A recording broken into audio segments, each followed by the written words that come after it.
Untuk mengulas keseruan saling sentil dan selepet dalam debat Cawapres kemarin sudah bergabung perwakilan ketiga paslon. Ada Kang Maman Imanul Haq, juru bicara Timnas Amin, Mbak Putri Komarudin, juru bicara TKN Prabowo Gibran, dan Mas David Sitorus, juru bicara TPN Ganjar Mahfud.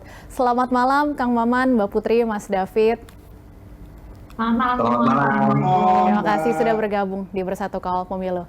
Kang Maman, sejumlah kalangan memuji penampilan Caimin dalam debat kemarin. Apakah performa Caimin ini sudah sesuai dengan persiapan dan ekspektasi dari Timnas Amin?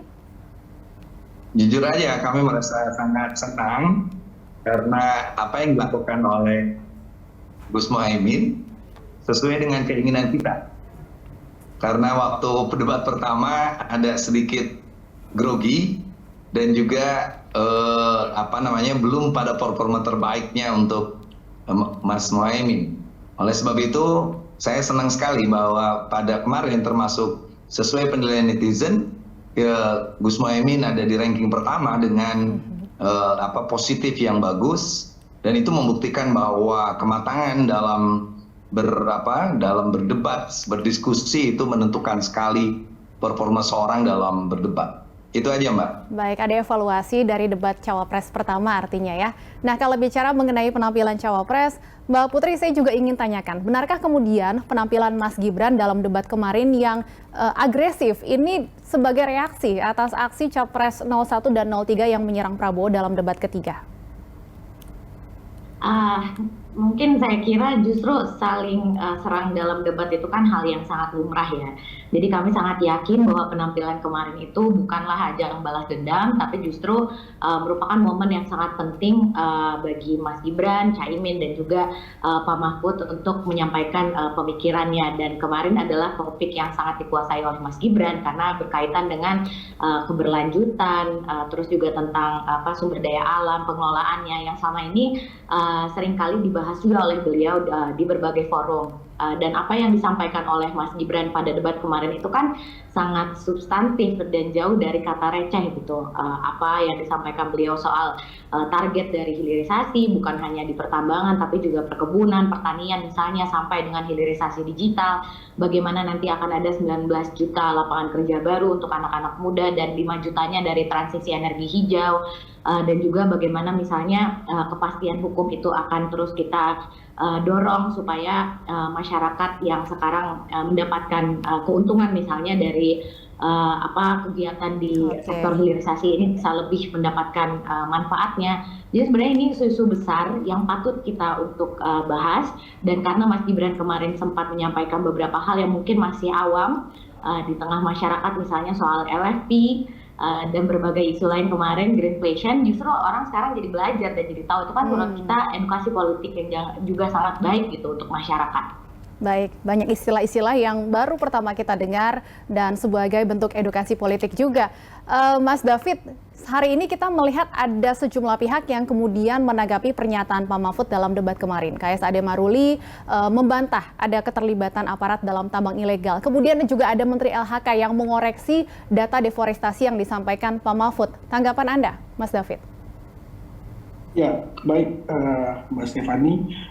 Kalau dalam debat kemarin kan memang Prof tampil dengan segala pengalamannya dan pengetahuannya ya, terutama bagaimana caranya mengemukakan data-data yang ada, kemudian bagaimana menggunakan data itu supaya berguna bagi masyarakat. Nah, yang paling penting adalah seperti perbedaan data dengan Menteri LHK itu kan jelas dikatakan bahwa itu kan deforestasi net dengan deforestasi yang ada di dalam data Kemenko Polhukam. Jadi tentu memang ada perbedaan, tapi bukan sebenarnya datanya yang salah, tapi apa yang disajikan itu yang sebenarnya berbeda. Jadi ini yang seharusnya bisa kita pahami. Tapi saya rasa yang paling penting adalah apa yang disampaikan oleh Prof. Mahfud dalam debat ini adalah mengungkapkan tentang apa yang terjadi. Misalnya masalah agraria, konflik agraria yang sampai hari ini masih 6.000 konflik agraria setiap tahun yang terjadi. Jadi ini kan permasalahan-permasalahan yang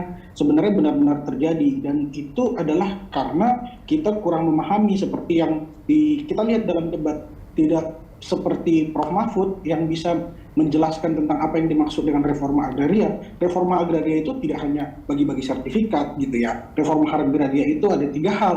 Yang pertama itu legalisasi, yang kedua itu distribusi, termasuk lahan-lahan sosial, perhutanan sosial itu yang kemudian harus didistribusikan supaya konflik-konflik agraria ini bisa jauh berkurang. Nah, inilah sebenarnya kunci utama dari apa yang harus dikomitmenkan pemimpin ke depan. Jadi saya pikir yang utama yang disampaikan Prof. Mahfud adalah pengalaman yang pernah dia lakukan, terutama membatalkan undang-undang yang merugikan masyarakat pesisir. Nah, ini juga penting karena apa? Karena semuanya itu kan by data, datanya memang jelas, datanya by pengalaman gitu ya. Jadi semuanya diungkapkan untuk tujuannya adalah supaya perhatian terhadap masyarakat adat, perhatian terhadap masyarakat pesisir, konflik-konflik agraria itu tidak terjadi lagi dan dapat dilaksanakan sesuai dengan apa yang sebenarnya dicita-citakan. Jangan sampai seperti misalnya paslon yang lain yang bahkan reforma agraria juga tidak bisa paham, tidak bisa mengerti gitu ya. Dan yang terakhir yang ingin saya sampaikan soal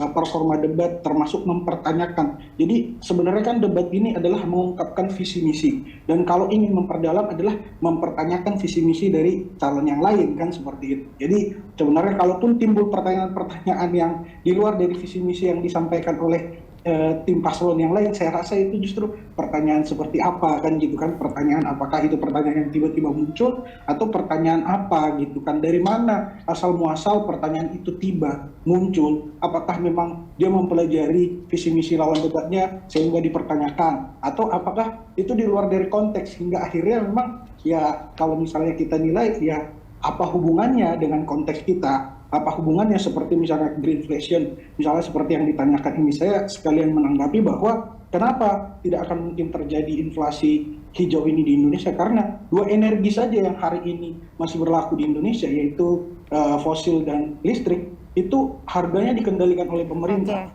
Dan saya rasa EBT pun kalau nanti diberlakukan mungkin masih dikendalikan oleh pemerintah. Jadi secara konteks sangat beda jauh dengan apa yang terjadi di Indonesia. Pertanyaan Mas Gibran soal greenflation tidak sesuai konteks begitu Mas David? Atau di luar dari konteks debat atau seperti apa? Gitu kira-kira Mas Gibran. Mbak Putri, saya persilakan untuk langsung menanggapi pertanyaan Mas Gibran soal greenflation tidak sesuai dengan visi misi paslon yang ditanyakan dan tidak sesuai konteks debat. Kemarin kan isunya soal lingkungan hidup kan, dan greenflation ini sudah banyak terjadi di berbagai negara dikarenakan kenaikan harga yang berasal dari ikhtiar negara tersebut untuk transisi ke energi hijau ataupun transisi ke ekonomi yang lebih hijau. Jadi kita lihat contoh yang dipakai oleh Mas Gibran, aksi rompi kuning yang dilakukan di Prancis itu kan berasal dari kegelisahan masyarakat karena kenaikan bahan bakar diesel yang dikarenakan karena ada kenaikan dalam pajak, dan ini pajaknya akan digunakan untuk pengembangan energi hijau atau EBT di negara tersebut.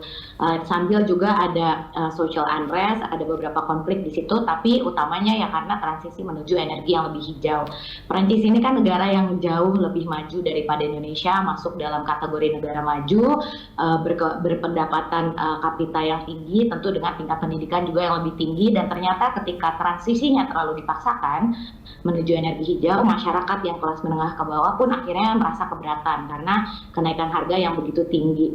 Dan kalau tadi Mas David bilang itu tidak mungkin terjadi, kok kayaknya tak kabur ya, karena hal-hal seperti itu kan justru harus kita mitigasi. Jadi jangan malah kita menganggap bahwa Indonesia terproteksi dari hal-hal seperti itu. Makanya diangkat oleh Mas Gibran isu tersebut supaya ini menjadi hal yang kita perhatikan, kita mitigasi, kita susun strateginya sebaik-baiknya supaya apa yang kita inginkan dalam proses kita menuju ekonomi yang lebih hijau ini tidak menyakiti masyarakat kalangan menengah ke bawah dan menyebabkan greenflation yang akhirnya juga disinggung oleh Mas Gibran. Jadi jauh dari kata receh, jauh dari kata tidak penting, justru ini isu masa depan yang memang Mas Gibran lah satu-satunya orang di dalam panel kemarin yang akan merasakan dampak dari lingkungan hidup nanti dari semua kebijakan yang dicanangkan oleh pemerintah hari ini. Karena 30 tahun lagi ya insya Allah saya, Mas David, Mas Gibran ini akan menjadi pemimpin masa depan gitu. Sementara 20 tahun, 30 tahun lagi itu kan pasti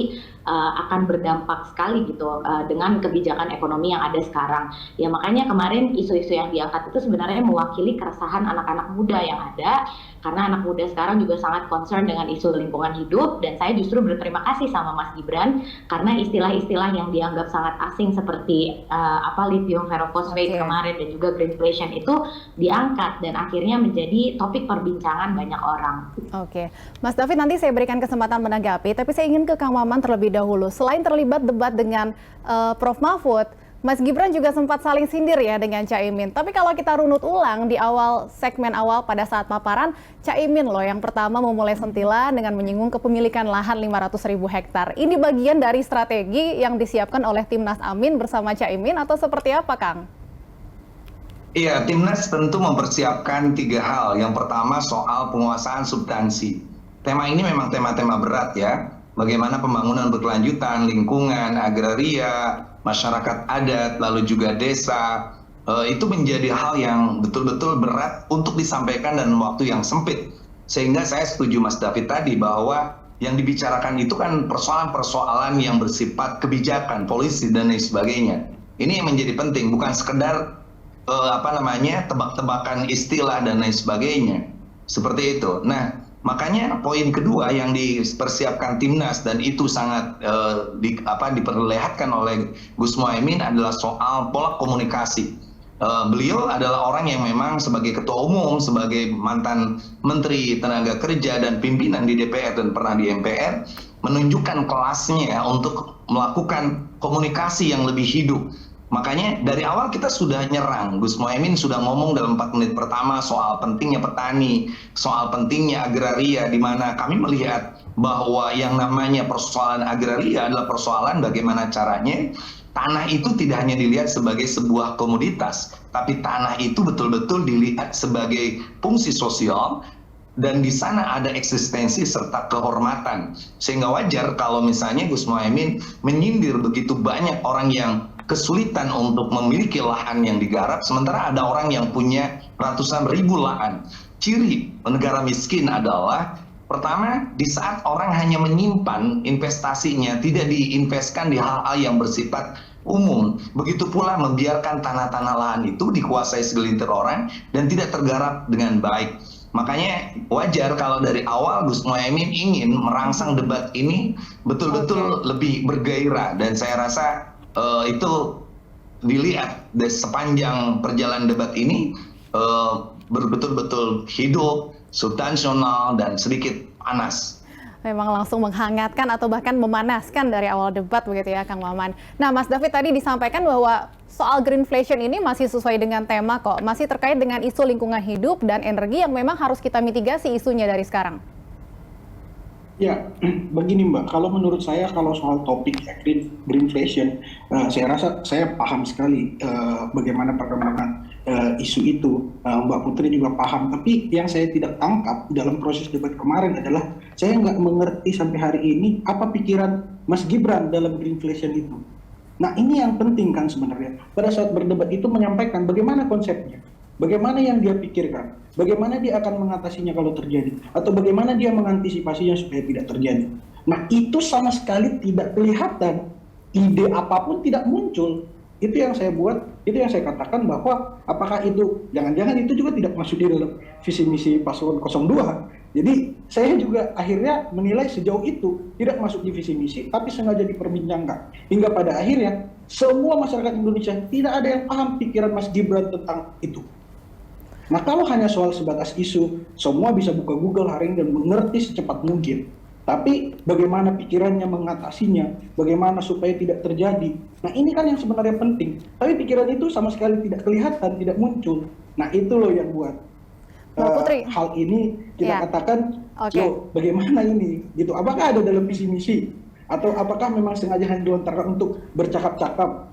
Nah, karena tidak muncul pikirannya di situ, begitu Mbak. Mbak Putri, sampai sekarang masih belum ada yang paham greenflation ini seperti apa jadinya? Seperti apa Mbak Putri? Kalau soal greenflation, saya rasa tadi udah sempat saya sampaikan ya. Cuman yang tadi Mas David sampaikan, belum ada yang tahu pemikiran Mas Gibran soal ini. Itu kan gilirannya Mas Gibran buat nanya. Habis itu Prof. Mahfud waktu itu menolak untuk menjawab. Jadi ya ketika lawannya menolak untuk menjawab, ya agak bingung juga kalau akhirnya Mas Gibran yang menjelaskan, karena sebenarnya itu kan pertanyaan yang beliau lontarkan untuk kompetitornya di debat tersebut gitu. Jadi ya kita mungkin menjadikan ini semua sebagai salah satu pengalaman bahwa ternyata ya strategi debat itu banyak dan ternyata ada juga opsi untuk tidak menjawab seperti yang kemarin diperlihatkan oleh Prof. Mahfud, dan menurut saya itu sah-sah saja gitu terjadi di dalam debat, karena toh setelah selesai perdebatan ini kemarin Mas Gibran juga langsung cium tangan Prof. Mahfud, langsung cium tangannya Caimin gitu, terus di berbagai kesempatan ketika debat berlangsung juga beliau menunjukkan persahabatan yang begitu besar sampai kasih donat, menawarkan donat ke istrinya. Pak Anies misalnya, ada anggota KPU yang hampir jatuh, dia langsung mengambil tangannya gitu kan. Ini kan hal-hal sebenarnya yang juga menjadi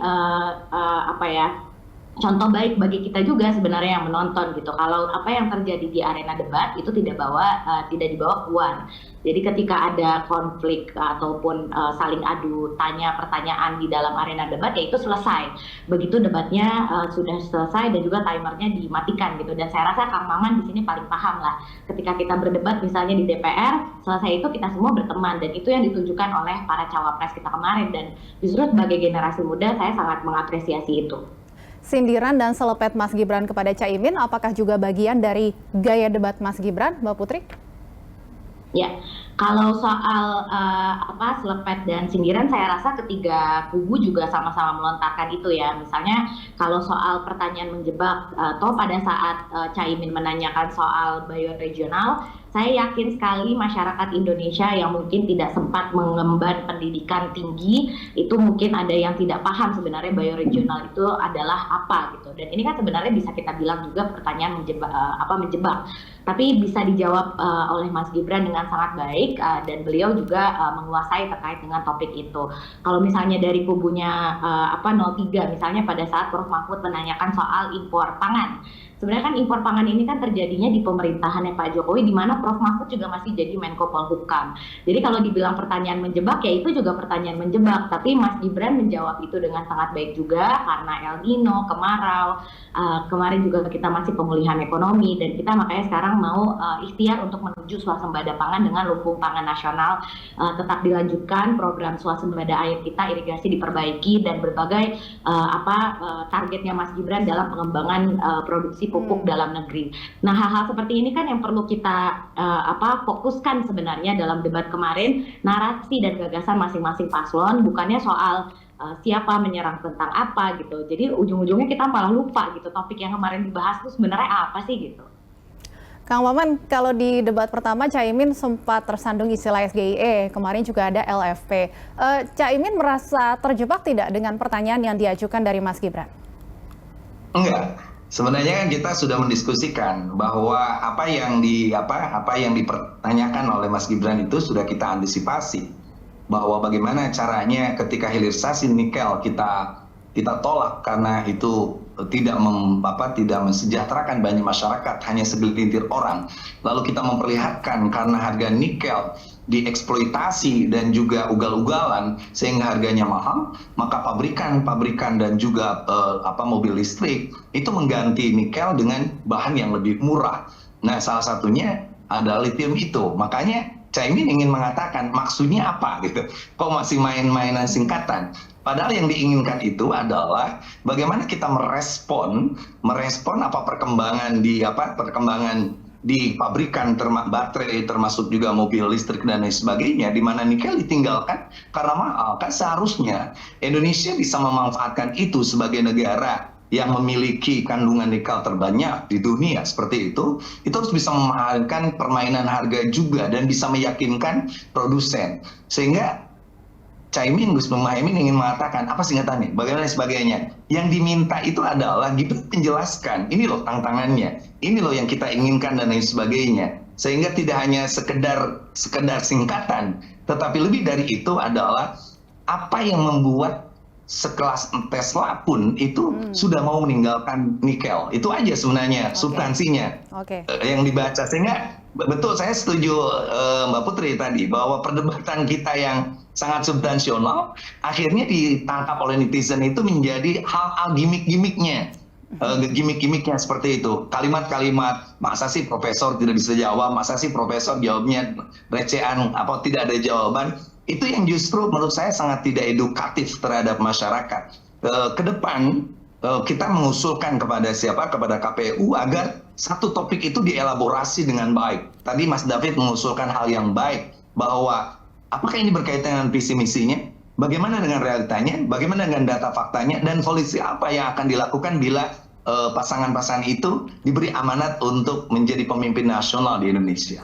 Baik, Mas David, kalau tadi disampaikan Mbak Putri ya itu semua hanya substansial dalam debat saja. Selesai debat pun kita melihat para cawapres juga sudah kembali bersalam-salaman. Kalau dari Pak Mahfud dan juga TPN Ganjar Mahfud sendiri seperti apa pasca debat kemarin melihatnya? Ya, tentunya kita kalau melihat dari apa yang dilakukan Prof. Mahfud dalam debat, saya rasa itu juga contoh yang sangat baik ya. Artinya kalau kebiasaan kita kan biasanya memang orang tua ini gampang-gampang tersinggung, tapi kelihatannya itu tidak terjadi di Prof. Mahfud.